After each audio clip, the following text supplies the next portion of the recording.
IVC, Dale Gatefold 33 back with another video. It's been a while, yeah, nearly 2 months, maybe 2 months since my last video. Normal excuses, no real particular reason, it's just drifted by. Thought I would make a quick video to break the silence. And this is going to be a thread video that James Griffiths started a week or two ago on albums you have on vinyl that you don't have on CD, which for me was a fair challenge because I do like to have stuff digitally for making playlists and stuff like that and rip into my computer. So a lot of my collection I have on vinyl. I do also have CD copies, at least some CD copies of that artist. So the criteria, I think James, the criteria I've applied, which I think is similar to James, maybe extends it slightly, is I don't have any individual albums on CD by this artist or greatest hits by this artist on CD. I'm also saying I don't have a digital download, and if you like an official digital download of it, and I also don't have a ripped CD. I used to get a lot of CDs from the library back in the day when libraries still had CDs and rip them. So anything that falls into those categories I've not included. However, if I do have various artist compilations that might have one track by this artist, like best of the 80s or greatest punk albums ever that might have some of these artists on them, I haven't excluded them because of that. Otherwise, I don't think I'll be able to show anything. I think pretty much everything in my collection I might have one track digitally of, so I haven't gone that far. And it was I thought this would be a struggle, and it was a bit of a struggle because I also didn't want to just show artists where I've only got one album by them in total. So I tried to find artists I've got multiple, pretty much at least 3. There's one artist I've only got 2, so I couldn't find 10 artists where I had at least 3 albums and nothing on CD. That's how kind of limited I was. Anyway, my normal ramble. Let's get on with showing some records, and then I can put these away and then hopefully not be 2 months until my next video.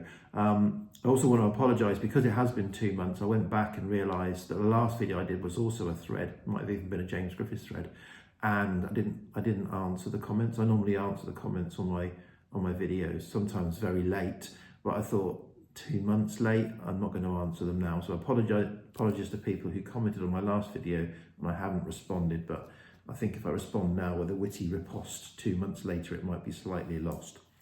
Okay, so the first artist, as I said, I have two albums on vinyl, no albums on CD, and that is the Chameleons. And I bought both of the albums together from a market stall. They were pretty good price. I think they're about £8 each. And I enjoyed them, but I played them and then I filed them, and I've actually not got back to either. So the Chameleons, I'm certainly familiar with the name, but I'm not so familiar with their music. So I've got I think their first 2 albums on vinyl, but I do need to go back and revisit them. So Chameleons.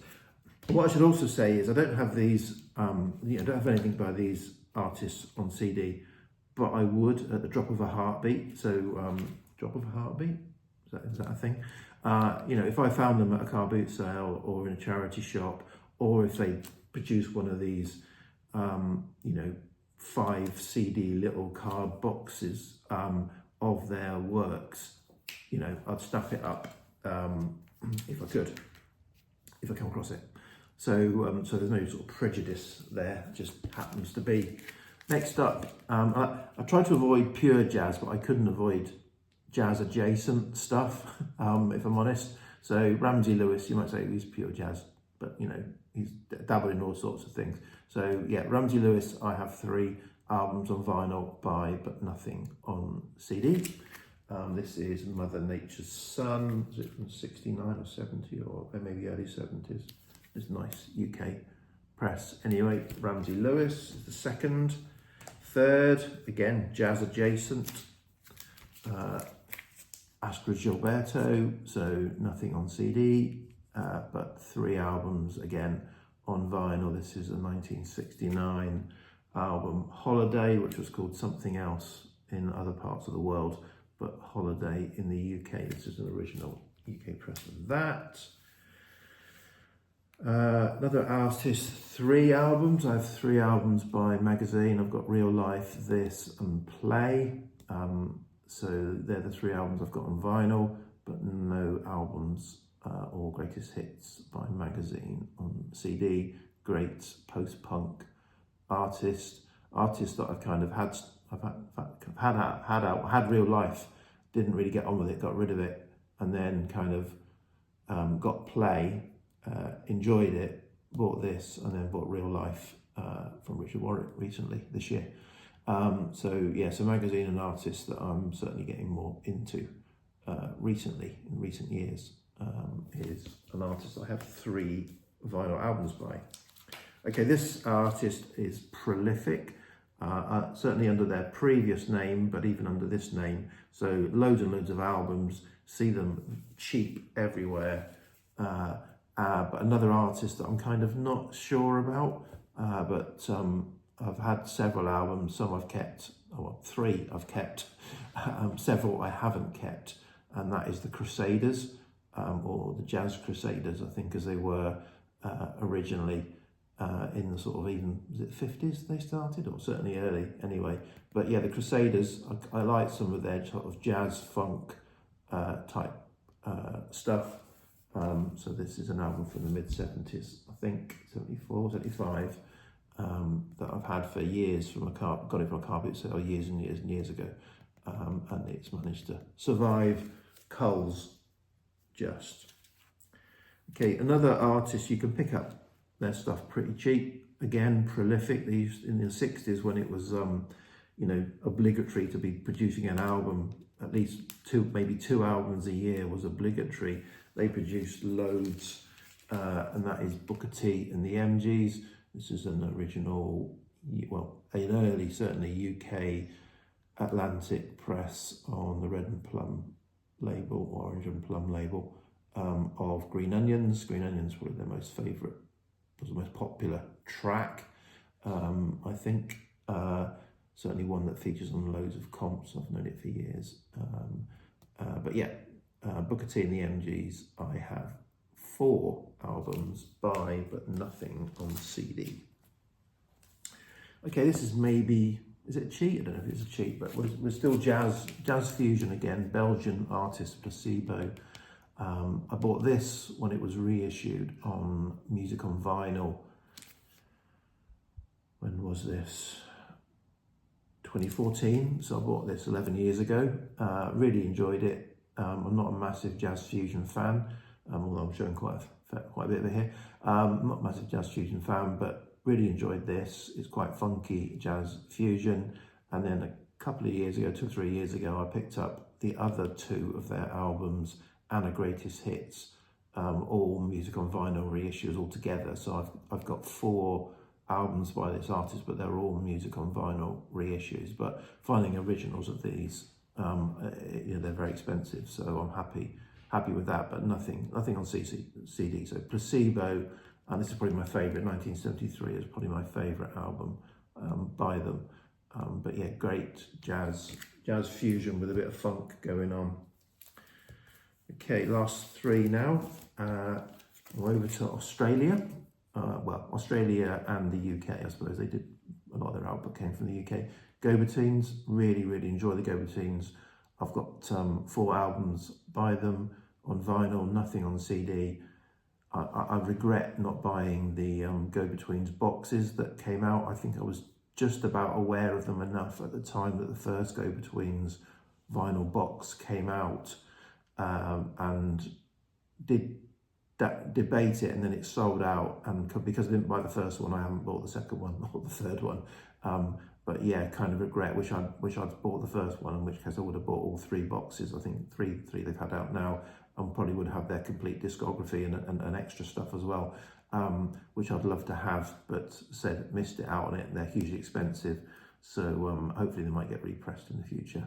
But in the meantime, I've picked up 4 originals. I think I've got 3 UK original presses that go between albums on 1 European press.